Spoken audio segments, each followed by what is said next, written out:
My sister sold my custom PC to pay for her dream vacation, so I liquidated her wedding fund. I'm 27M, honestly still shaking while writing this, but I need to know if I'm actually the monster my family says I am. To give you some context, my sister Chloe, 24F, has always been the golden child. She was born with a minor heart murmur that she completely grew out of by age 10, but my parents still treat her like she's made of glass. Because of this, Chloe has never been told no. She's financially irresponsible, constantly between jobs, and expects the rest of us to subsidize her lifestyle because she's delicate. I, on the other hand, have worked my ass off.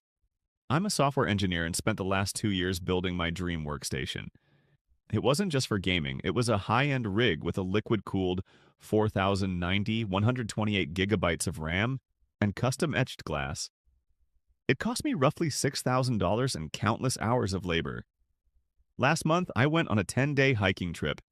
Since Chloe was struggling with rent again, my parents convinced me to let her crash at my place to dog sit.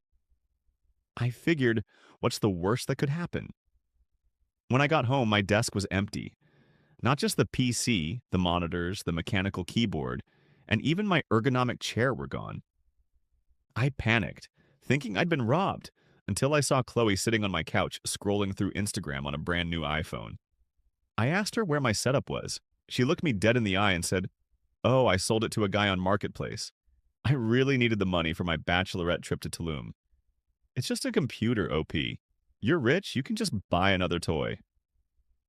I lost it. I told her that was grand larceny and she had 24 hours to get it back, or I was calling the police. She literally laughed in my face. She told me I was being dramatic and that family doesn't sue family over video games.